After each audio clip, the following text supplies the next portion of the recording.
This is a disclaimer from Algorithms. All the information in this video is for entertainment purposes only. This is not financial advice. If you need financial advice, please hire a licensed professional.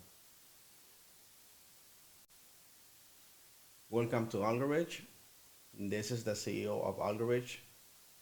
In this video, I would like to talk about how Bitcoin works and a little bit about blockchain also. Um, I'm going to try to make a short video. And the idea of this video is to explain a little bit about how the technology works, but I want to make it a little more simpler because most people are not too tech savvy, so they end up getting either confused or bored about the subject. The idea is to simplify a little bit the information regarding how Bitcoin works. And also, I want to compare how banks work and versus how Bitcoin transactions work. So you could have a better idea of why Bitcoin is so innovative and the possible benefits of using Bitcoin. So let's start with the banks. So banks they have computer servers, internal computer servers, which makes the banks centralized, and that means that the bank runs everything. So if you go to a specific bank, all their records, transactions, deposits, and everything is done inside the bank is maintained private and is controlled by the bank. In the case of Bitcoin, all the transactions you do on the blockchain is public, or it could be public. It could be search. So if I give you my wallet number, you could just put it in an Explorer, a Bitcoin Explorer, and you could search my transactions. You could see how much I sent to what wallet, what time, what amount.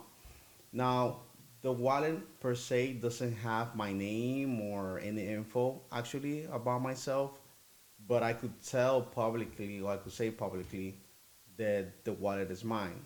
In that case, you will know that that's my wallet, and all transactions made by that wallet are most likely mine. So you have the option when it comes to Bitcoin or having a Bitcoin wallet to either be kind of anonymous or just be public.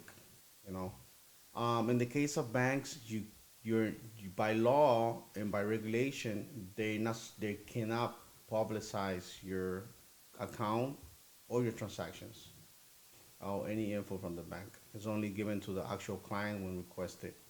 So that's the difference. But in Bitcoin, when using blockchain, you do have the option to more be like more either private or um, public. And so it's like it's almost used for if you want to verify or show people that you're being transparent about certain transactions. You could just publicize a wallet, and they'll be able to verify that everything you say about those transactions and to whom you're sending or receiving from transactions is public and transparent. The banks don't have that, so that's the difference. One of the differences. The other differences is that so banks have a server, internal server, but if the lights go out, if there's a error in the server or something goes down technically, your money is frozen. All the accounts is frozen because the bank cannot verify whether that's your money or how much money you have. You might have the situation where you go to a bank or you call a bank and they're like, "Oh, our servers are down," and you have to wait or call later. And what happens is at that time your money is kind of lost in a way because they have to verify everything and bring up the servers. If something were to happen to those servers, your money is gone. If the bank cannot verify that you have that money and their backup is not, you know, is damaged or something, honestly, all the clients in that bank will probably kind of like lose their money, unless you have like a bank statement or receipt, and then you can go back and it'll be really time consuming and technically kind of difficult. And the bank could just kind of hold your money because they cannot verify how much money you have, what's your balance, and if it's your money. So that's a downfall when it comes to the banks compared to Bitcoin. In the case of Bitcoin, you have Bitcoin miners. So the miners are spread out all over the world. There's probably millions of them. They're all in different countries. But let's say the miners in China and Japan and all Europe and Africa go down for whatever reason, whether it's war or lack of electricity or they, the businesses or people who have miners, Bitcoin miners decide to shut them down.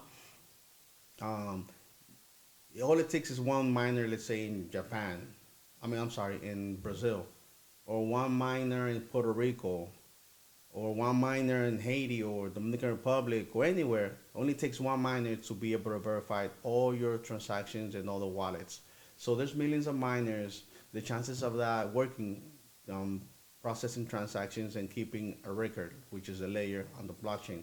Not only that, the blockchain cannot be edited or like cannot be altered.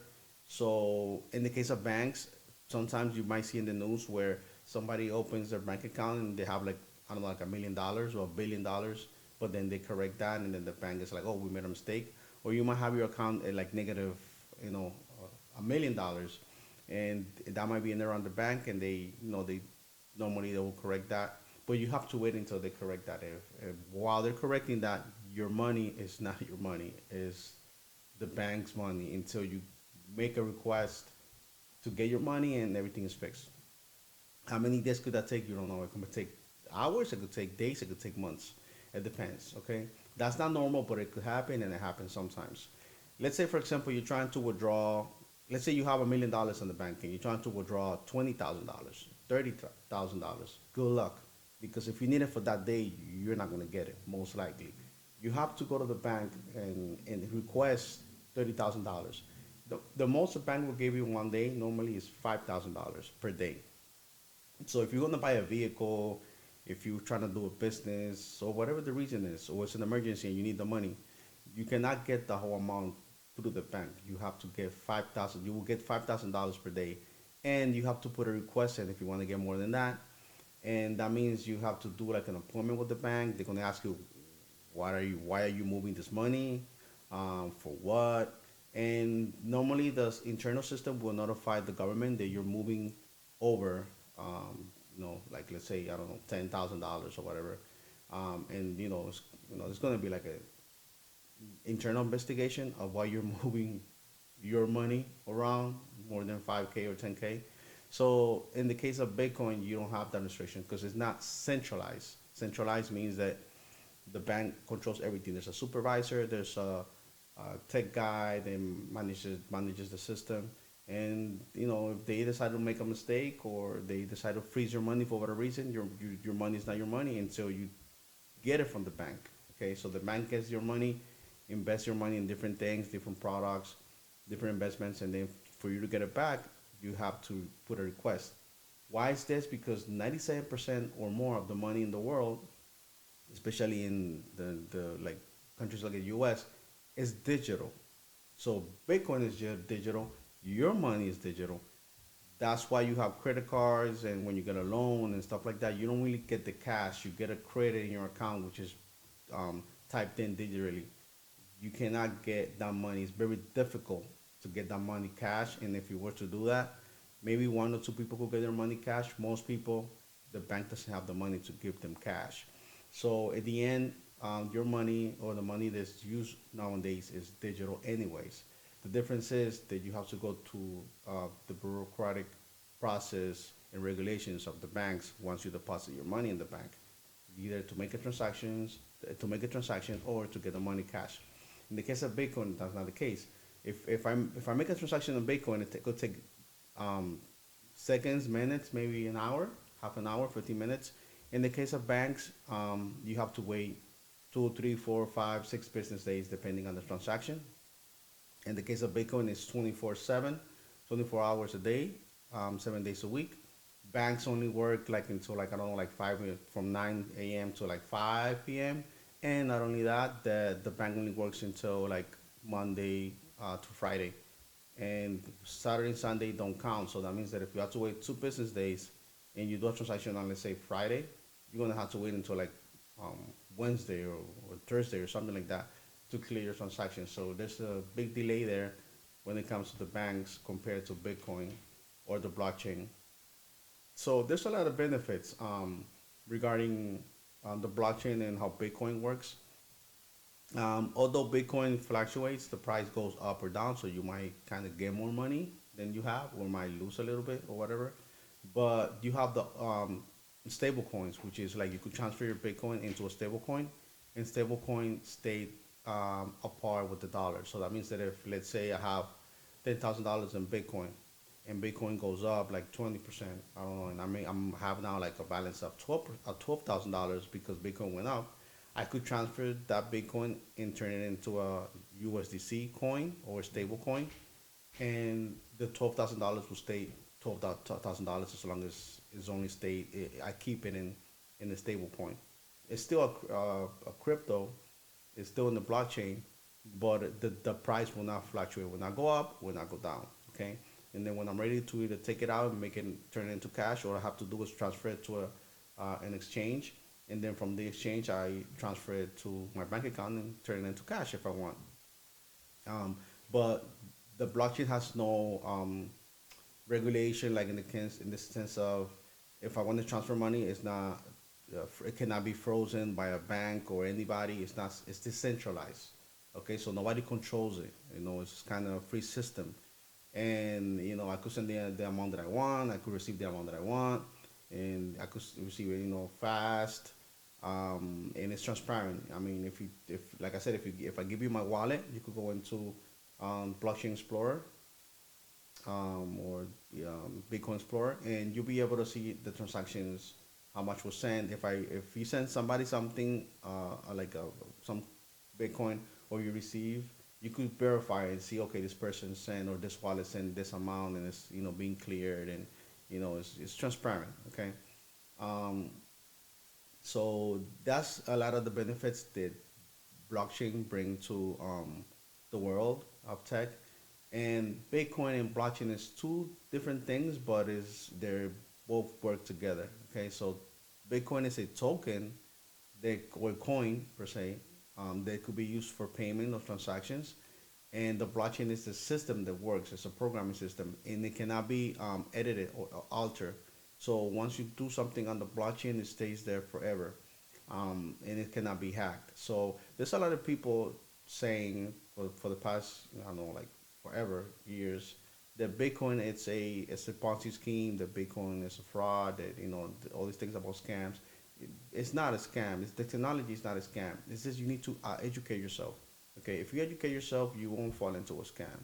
If you surround yourself around people who know about this technology, you won't fall into a scam. And it's easy to protect yourself. It's just you need to take out the time to educate yourself, and not just jump into any project that tells you that they're going to make you a millionaire, in like in 2 months. Okay, could it happen? Yes, it has happened to a lot of people, but a lot of the times more people lose money than win because they don't know what they're doing, or they're getting into the wrong project. But Bitcoin is not. It's not a it's not a Ponzi.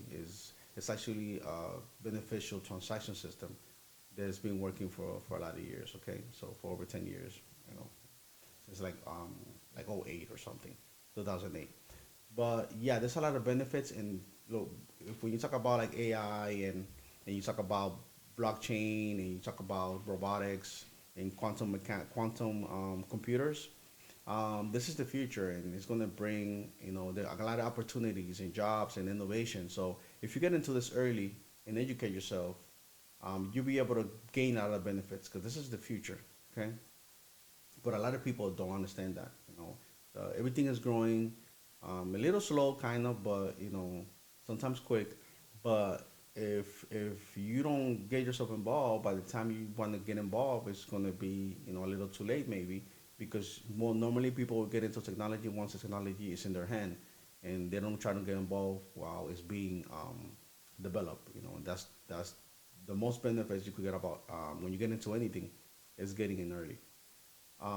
So yeah, pretty much, that's what I want to explain about Bitcoin. Like I said, if Bitcoin, as long as there's servers, or one server working anywhere in the world, which there are millions of them, Bitcoin is going to keep working. And if it shuts down for whatever reason, while whether it's energy or conflict, let's say that were to happen, um, the record stays. You don't lose it because some miner got like code problems or a hard drive got messed up or whatever. No, there's no way. It's always transparent.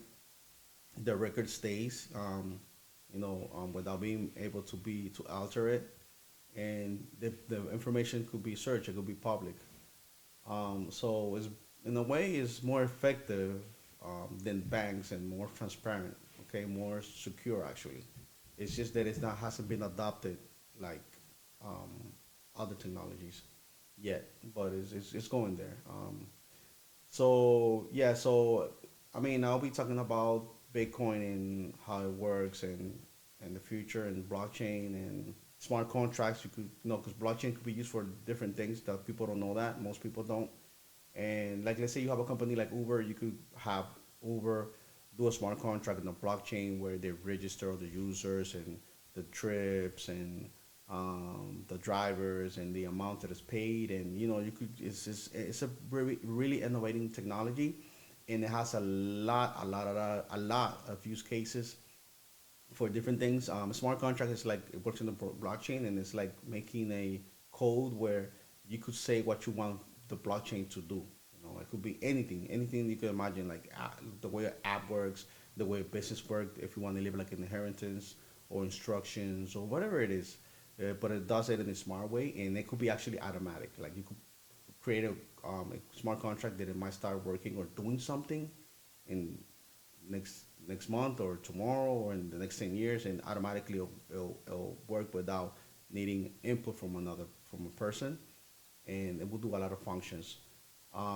So it's really interesting and innovating, but you need to educate yourself. If you educate yourself, you will love technology. If you don't educate yourself, you're gonna be one of those I would say ignorant people that say, "Oh, Bitcoin is a scam, it's a Ponzi." No, it's not. Are there scams that have been created with crypto? Yes, like everything. There's scams in everything. I mean, in housing and stocks and sales. There's a lot of stock. There's fraud and everything.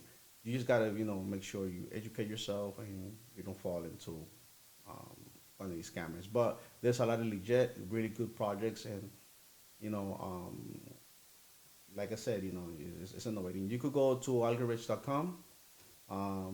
You will see our social media. We have Facebook, Instagram, x.com, and we're going to be uploading more educative videos regarding technology, whether it's finance or Bitcoin and blockchain and news and stuff like that. Because the idea is to educate people. It's not so much to like really get scam people or anything like that. No, this project Algorithm is about innovating, getting business owners and tech people together and people who are not in tech to get educated and get involved. This is our goal, and when it comes to growing our project. And in the future, I will be uploading more videos. I don't want to make this video too long, but I will be making more videos regarding explaining a lot of these things, and hopefully, you could subscribe and to our project and see our future videos to educate the public. And I thank you for your attention. Hopefully, you have a great day, and hope to see you soon. Thank you.